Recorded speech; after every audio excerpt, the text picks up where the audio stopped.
Assalamualaikum warahmatullahi wabarakatuh. Alhamdulillah, salatu wassalamu ala rasulillah, amma ba'd.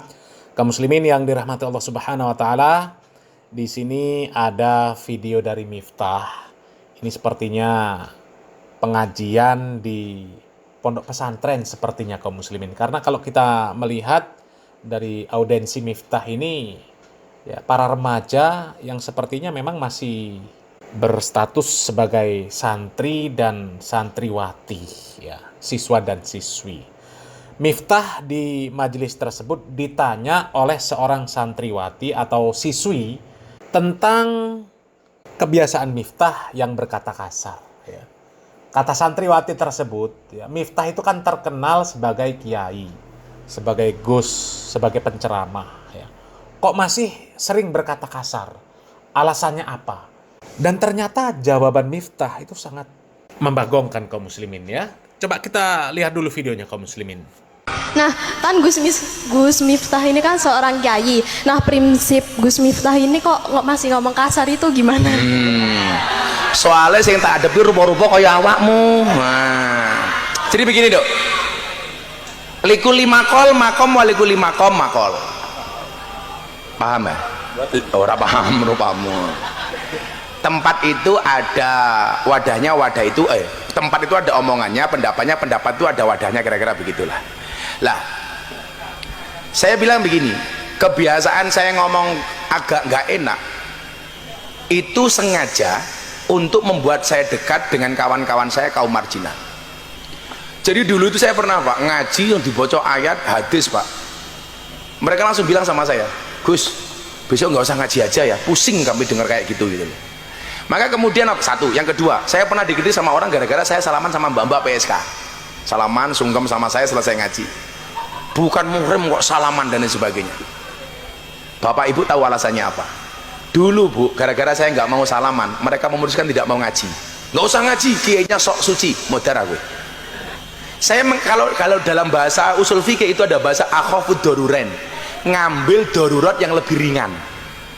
Saya mendingan salaman, menerima salaman mereka, tapi mereka mau ngaji, daripada saya tidak salaman, mereka tidak mau ngaji. Lah, bahasa saya, Nduk, itu terbiasa dengan ketemu mereka. Tapi demi Allah, demi Rasulullah, saya ngaji 23 tahun bersama mbak-mbak di sana. Enggak sekalipun saya di hadapan mereka memanggil lonte. Enggak akan mungkin. Bagaimana saya menghormati mereka? Kalau gini kan saya cuma action saja. Kan nggak mungkin saya pengajian di Sarkem mbak-mbak lonte rahimakumullah, kan nggak mungkin, Dok. Nah, kaum muslimin, ya, sebenarnya kasihan sama santriwati tadi kaum muslimin, ya.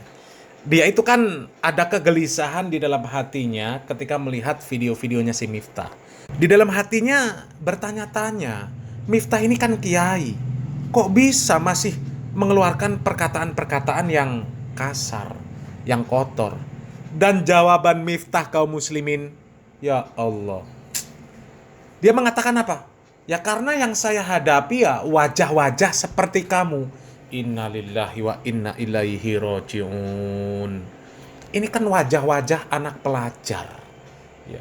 Kok bisa-bisanya Miftah mengatakan alasan dia mengeluarkan perkataan-perkataan kasar ini karena yang dihadapi seperti santriwati ini kaum muslimin. Jadi santriwati ini sama dengan yang ada di Sarkem, sama dengan yang kata Miftah. Ya Allah, coba kita lihat video-video si Miftah kaum muslimin, ya. Artinya santriwati ini ya disamakan dengan orang-orang seperti ini kaum muslimin. Itu es tehnya masih nggak, Mas? Masih. Ya sana dijual, goblok. Cara menyiarkan. Baik, pemirsa, masih bersama saya nih Serina Hanifah. Ya. Iya. Cocok buatan Beb. Cocok. Omong ngono, cepet. Pondok ora aji paling tidak karo kuburan kan. Tak kan sih. Suarane enaknya kayak ngomong. Apa meneh desahane iya. Ayo, Mbak. Kula polos lho, Gus. Oh, alah rupamu kayak ngono polos. Api. Tapi santai, dia emang polos. Cowok itu memang suka dengan cewek yang polos, baik polos pikirannya maupun polos busananya. Iya lah bener. Selamat ngomong polos. Ayo dong. Bib nanti buat ya, Bib. Yo, sewet baik. Apa kesanmu terhadap Habib Zaidan dengan selawatannya apa? Rasa aku lah bukuku lah wis oke lah Habib Zaidan lah urung. Apa kesanmu? Bikin adem. Oh, bikin adem. Orangnya bikin adem. Tak kasih tahu ya, tak kasih tahu. Kalau panas minum es, kalau penasaran ya dites. Iya. Nah kaum muslimin, artinya santriwati tadi kaum muslimin disamakan dengan orang-orang seperti tadi kaum muslimin oleh si Miftah. Padahal orang-orang yang tadi kalau secara penampilan juga ya orang-orang yang nggak buruk kaum muslimin ya. Tapi diperlakukan seperti itu sama si Miftah. Coba kaum muslimin, apa Anda ikhlas ketika ada adik Anda, kakak Anda yang perempuan, ibu Anda, atau keluarga Anda yang perempuan lah, yang kemudian sama Miftah diperlakukan seperti itu? Dengar-dengar itu suara kakaknya ini, suara adiknya ini, suara ibunya ini. Suaranya enak, apalagi desahannya.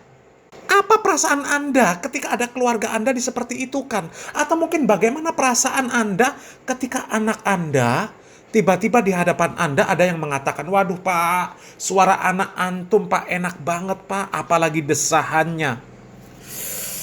Oh ya Allah ya Rob, nggak kebayang kaum muslimin, nggak kebayang. Ya, cuma orang-orang yang nggak waras yang kemudian menganggap itu guyonan. Cuma orang nggak waras kaum muslimin, ya, nggak waras. Apalagi itu tadi seorang santriwati, ya, disamakan dengan orang-orang yang disebut Miftah goblok, disebut Miftah seperti tadi, ya, suaranya enak, ya, apalagi desahannya. Dan ketika perempuan tersebut ya mencoba mengalihkan pembicaraan, waduh Gus, saya ini masih polos. Lah kok malah ditambah lebih dalam lagi. Ya laki-laki suka yang polos, baik polos orangnya maupun polos tubuhnya. Ya Allah ya Rob. Innalillahi wa inna ilaihi roji'un. Ini penceramah kiai seperti ini kaum muslimin. Kiainya NU ini kaum muslimin. Astaghfirullahaladzim. Dan tadi kata Miftah ketika menjelaskan ya, dia di Sarkem nggak pernah menyebut orang-orang di Sarkem itu lonte. Tapi di luar nyebut Yati Pesek sebagai ya sama seperti itu. Bersyukur Mbok De, kamu itu jelek, makanya kamu jadi sinden. Kalau cantik kamu jadi lonte. Aku bersyukur Budayati elek. Mila jadi sinden. Layu jadi lonte tadi. Tuh kaum muslimin ya, Miftah mengatakan bahwa ketika ngaji di Sarkem nggak pernah nyebut ya penghuni Sarkem itu lonte. Tapi orang di luar yang bukan lonte disebut sama Miftah lonte. Coba, waras apa nggak waras seperti itu kaum muslimin? Kalau bagi kami nggak waras kaum muslimin ya. Dan tolong difahami kaum muslimin ya. Ketika saya menyampaikan perkataan-perkataan yang sama seperti si Miftah, ini supaya jelas. Ya, supaya jelas. Selama tidak melanggar aturan YouTube, maka akan kami sampaikan sejelas-jelasnya. Ya. Dan beberapa kali, ya, ternyata perkataan ini lolos. Ya. Jadi, ya kami sampaikan apa adanya, supaya nggak samar-samar, supaya jelas. Ya. Dan, ya sebenarnya kalau Miftah tidak menyebut lonte terhadap penduduk Sarkem, ya, tapi bagi kami, video si Miftah ketika pengajian di Sarkem itu, ya lebih parah dari kata-kata lonte itu tadi kaum muslimin ya. Sampai mengatakan apa? Ya, metal itu mental apa? Mental tahlilan apa-apa. Ya, tapi bukan mental yang kedua kata dia. Memeknya gatal katanya. Yang seperti itu kan lebih kasar kaum muslimin, lebih buruk daripada Miftah mengatakan kata lonte kaum muslimin. Yang seperti itu lebih parah kaum muslimin. Bahkan sampai Miftah mengatakan apa? Saya dugem ya, duduk gemetar. Yang gemetar apanya ya? Yang gemetar hatinya, masa titiknya katanya. Itu ngomong di hadapan perempuan dewasa ya, sampai mengatakan memeknya gatal itu di hadapan perempuan dewasa kaum muslimin. Ya Allah Miftah. Ya, coba kita lihat videonya kaum muslimin. Ini jadi bukti kaum muslimin ya. Mudah-mudahan ini jadi bahan renungan bagi para pendukung Miftah ya. Mudah-mudahan mereka sadar, akal sehat dan kewarasannya bisa kembali. Kita lihat dulu videonya kaum muslimin. Kan aku dugem. Duduk gemetar. Kok gemetar apane atine goblok? Mosok yo titite iki lho.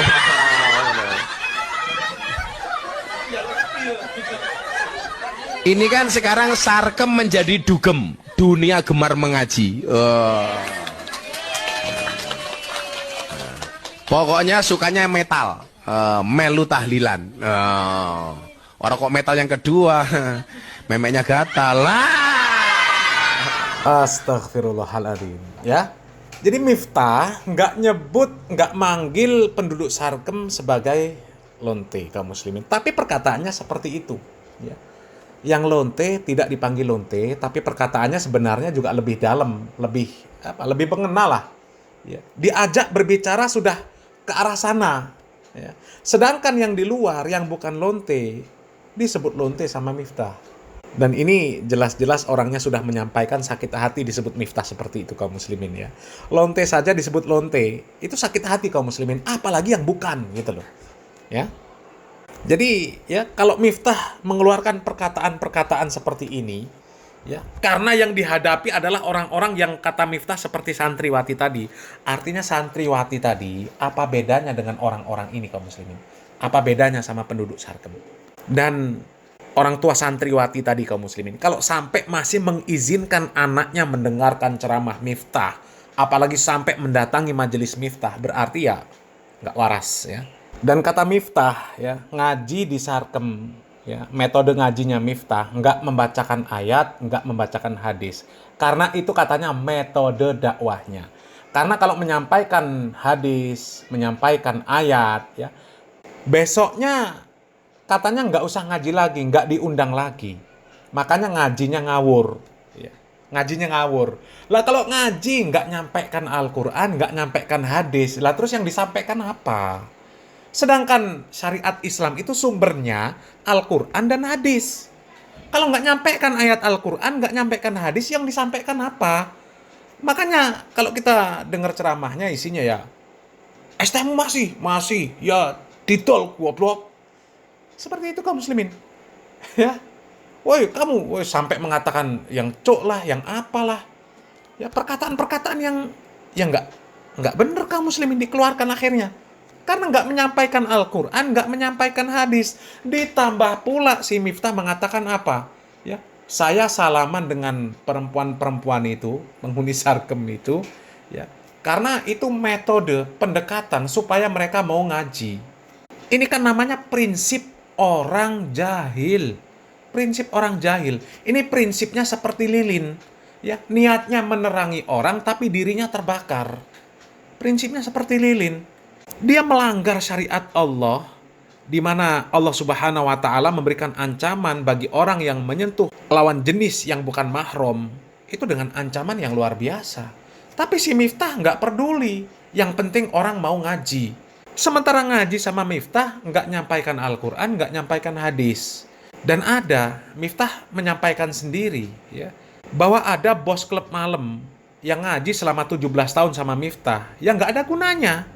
Ya tetap jadi bos klub malam dan klub malamnya semakin besar. Ya coba. Ya memang nggak akan ada gunanya kalau ngaji nggak nyampaikan ayat, nggak nyampaikan hadis. Lo ngaji loh. Orang ngaji itu sumbernya ya dua, Al-Quran, hadis. Lah kalau nggak nyampaikan Al-Quran, nggak nyampaikan hadis, yang disampaikan apa? Ini kan, ya Allah ya Rob. Kok ya masih ada yang anggap yang seperti ini aset bangsa. Disebut sebagai ulama yang luar biasa. Ini pada kemana isi kepala mereka itu yang mengatakan seperti itu? Aset bangsa dari mana? Ulama dari mana yang seperti ini? Ya. Ngaji nggak nyampaikan Al-Quran, nggak nyampaikan hadis, ya, yang jelas saja mau ngaji sampai ratusan tahun, ya nggak akan paham syariat Islam. Wong pengajian yang disampaikan ayat Al-Quran, yang disampaikan hadis saja, orang kadang-kadang masih ngelanggar. Lah ini nggak disampaikan ayat Al-Quran, nggak disampaikan hadis. Orang yang mondok pesantren bertahun-tahun, mungkin berpuluh tahun, yang disampaikan Al-Quran, hadis, bukan Al-Quran, hadis saja. Perkataan para ulama, semua disampaikan, kitab-kitab dikaji. Keluar dari pondok pesantren nggak menjamin jadi orang yang bertakwa. Apalagi nggak nyampaikan Al-Quran, nggak nyampaikan hadis. Mau 17 tahun lebih pun ya nggak akan ada gunanya. Makanya 17 tahun ngaji, bos klub malam tetap menjadi klub malam terbesar di Jogja. Ya, itu kan nggak ada gunanya namanya. Jadi kalau orang tua santriwati tadi, ya, kalau masih mengizinkan anaknya mendatangi majelis Miftah, ya berarti ya sama nggak warasnya, ya. Coba kita lanjut videonya kaum muslimin. Jelas nggak mungkin gitu loh. saya mbak-mbak yang saya hormati, yang saya cintai, kalau kamu tahu keseharian saya sama istri saya boso, belum tentu guru-gurumu boso sama bojone, aku boso nduk. Saya itu sama santri aja boso. Karena apa? Saya bilang begini, salah satu kegagalan dakwah itu kadang-kadang karena adanya jarak antara kiai dengan jamaah. Kalau saya jamaah berani nyelekop, berani ngelok ke saya malah seneng. Sehingga kemarin saya skripsi terakhir itu di Unusula Pak Joko. Coba nanti kalau jadi buku jenengan cari ya. Saya mempunyai metodologi mengajar namanya Al-Mizah Al-Miftahiyah. Al-Mizah itu apa Bu? Fun learning. Jadi saya punya konsep transfer value itu dengan dua cara. Bahwa value itu bisa diterima oleh siswa didik dengan cara yang baik ketika value itu isinya dua, edukasi dan rekreasi, edukatif dan rekreatif. Coba saya mau tanya sama adik-adik, kalau kamu diajar sama guru yang gualak sama guru yang mempunyai selera humor, kira-kira kamu lebih suka yang mana? Selera humor. Maka di sini yang sering guyon namanya siapa? Pak Pri. Oh, Pak Pri. Pri diwangi. Diwangi. Diwangi. Oh, sing rupane lucu kayak. Ha, kayak Pak Pri. Bener Pak Pri. Tak rupane kayak Bu Nawas kok lucu aja. Lah guru sing paling galak sapa? Pak Budi. Pak Budi. Ah Budi. Endi wangi Bud diwangi. Oh iki. Kowe kelakon weh, semua pelajaran Pak Budi remedi weh. Ya harus ada yang lucu, ada yang galak. Kalau Imam Abu Hasan Asadili pernah bilang begini, kalau kamu punya guru, gurumu nggak bisa membuat kamu tersenyum, tinggalkan. Mosok guru nggak merengut gitu. Lah saya mencoba begini, ketika saya ngaji itu halus Pak Budi, itu jamaah malah ngantuk gitu. Coba lihat sekarang kamu lihat, kalau pengajian sama Gus Miftah itu nduk, mbok sampai jam berapa sak kesel kuwi lho. Mereka nggak mau berhenti. Karena apa? Karena merasa ada kedekatan. Contoh begini, sampai hari ini saya mengislamkan ratusan orang lebih. Ratusan orang yang masuk Islam melalui saya. Rata-rata mereka ketika saya tanya, kamu kenal Islam enggak? Enggak. Kayak orang Prancis, orang Jerman, orang Belanda. If you don't know about Islam, why you will to be a Muslim? Jawaban mereka apa? Because your Islam is enjoy, relax and happy. Karena Islamnya Gus Miftah itu asik, enjoy, relax dan menyenangkan. Sehingga mereka masuk Islam tanpa saya minta kepada mereka. Nah kaum muslimin ya, kata Miftah ketika ngaji di Sarkem ya, maka dia nggak pernah ya mengeluarkan perkataan yang nggak benar ketika manggil jamaahnya. Ya dia sebut ya mbak-mbak yang saya cintai, yang saya hormati itu dengan penghuni Sarkem.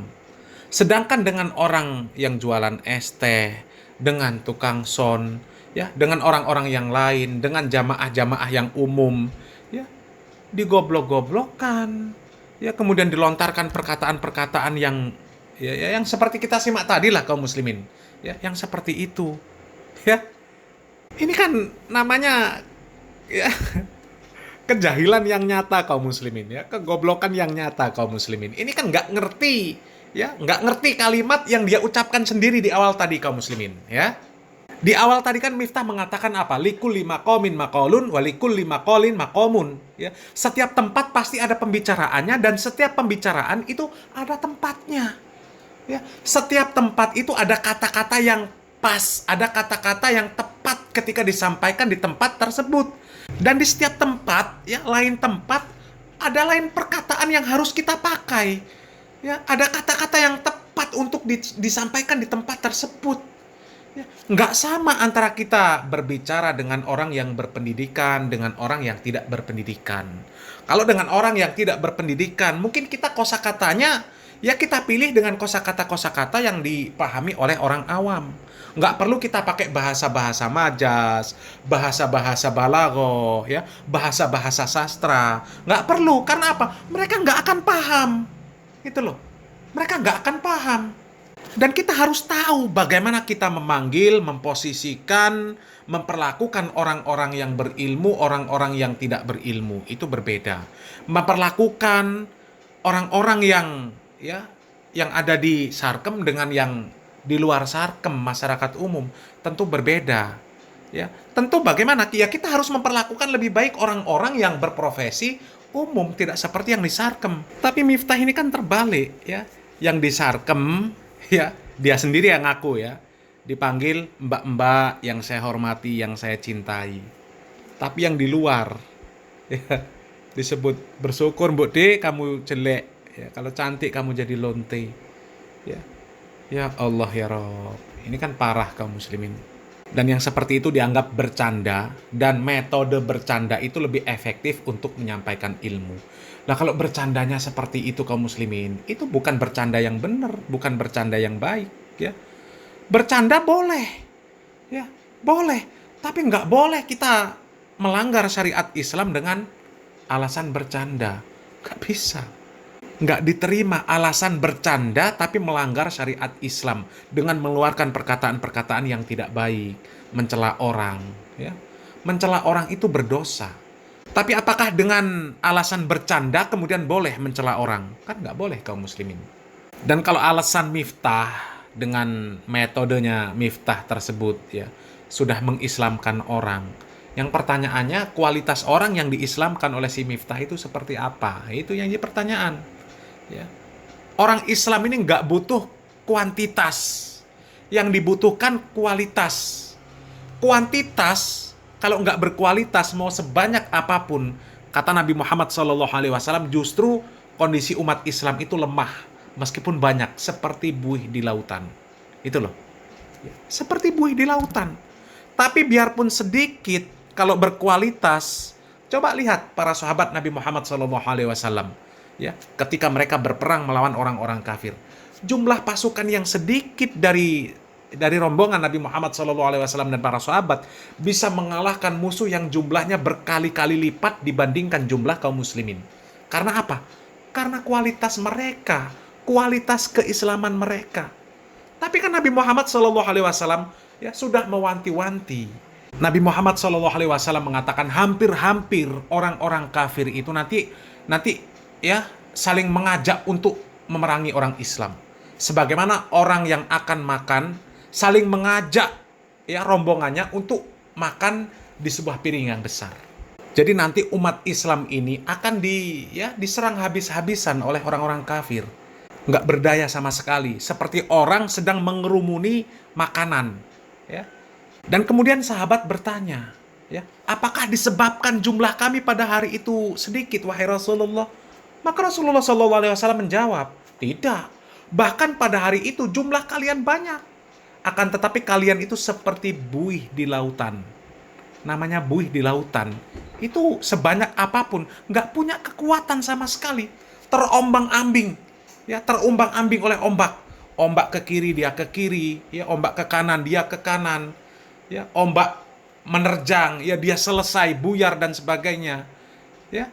Dan Rasulullah SAW mengatakan Allah Subhanahu wa Ta'ala akan menghilangkan rasa gentar, rasa takut dari dada musuh-musuh kalian, dari dada orang kafir. Ya. Dan Allah Subhanahu wa Ta'ala akan menimpakan kepada kalian wahan. Ya. Kemudian para sahabat bertanya, wamal wahan, apa wahan itu? Kata Nabi Muhammad SAW, wahan itu adalah cinta dunia dan takut mati. Jadi jumlah yang banyak itu, ya, sekedar jumlah yang banyak tapi tidak berkualitas, itu bukan kemajuan Islam tapi kemunduran Islam. Karena semakin banyak bukan semakin kuat tapi semakin lemah. Semakin lemah. Ya meskipun kita juga bersyukur, kita akui ada orang yang masuk Islam, ya, secara zohirnya Islam, ya. Akan tetapi itu tadi kaum muslimin, Islam kalau tidak berkualitas itu nggak ada gunanya kaum muslimin. Justru orang-orang Islamnya Islam yang nggak jelas, ya pemahamannya sesat dan menyesatkan, itu bukan berpihak kepada Islam, tapi justru orang-orang seperti itu yang nyerimpeti syariat Islam. Ketika syariat Islam ingin didirikan, mereka yang nggak setuju, ya nggak setuju. Kan aneh kaum muslimin, orang Islam tapi nggak setuju ketika syariat Islam ditegakkan. Loh, ini kan lucu kaum muslimin. Orang Islam tapi nggak setuju ketika syariat Islam diterapkan. Ini kan konyol sebenarnya kaum muslimin. Ya, artinya apa? Dia nggak ngerti syariat Islam. Bahwa Islam itu rahmatan lil alamin.